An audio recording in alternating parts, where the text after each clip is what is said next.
This segment is brought to you in part by Oregon Forest Resources Institute.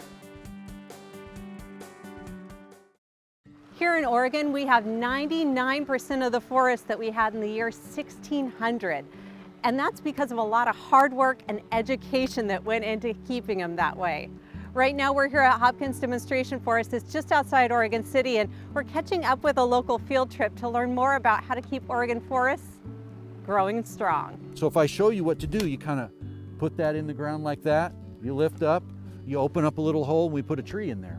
Tim Delano is taking this 6th grade class from Centennial Elementary on a trail of discovery.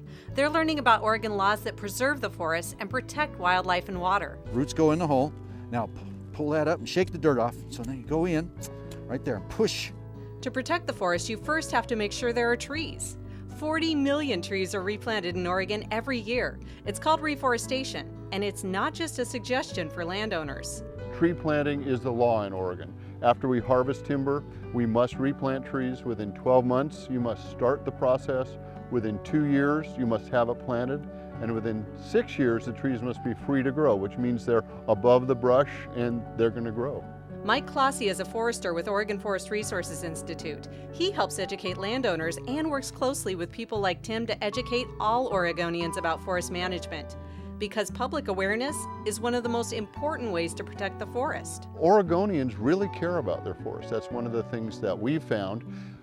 But they need to understand, and when you get them out in the forest, they do understand that it's not just about leaving the forest alone, but it's about managing the forest so that we can get the benefits out of it. What's happening to this tree? Woodpecker. Okay, a woodpecker of some... Back on the field trip, the kids are finding signs of wildlife, and they're learning that animals don't just need one kind of forest.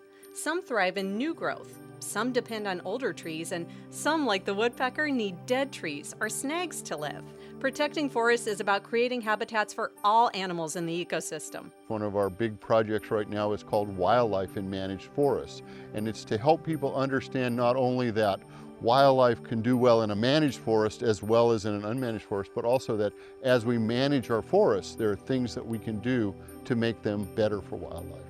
So let me ask you a couple questions about water and forest. Tim is about to tell the class that most drinking water in Oregon falls first on a forest. So preserving forests, especially around streams and rivers, is essential for all Oregonians. Landowners have to follow strict rules when building roads and when harvesting trees. You have an area of 50 feet up to 100 feet, depending on how wide the stream is. In the first 20 feet, there's no logging at all, and then outside of that, you can take some trees. On this field trip, the kids from Centennial have learned that trees are so much more than something beautiful to look at.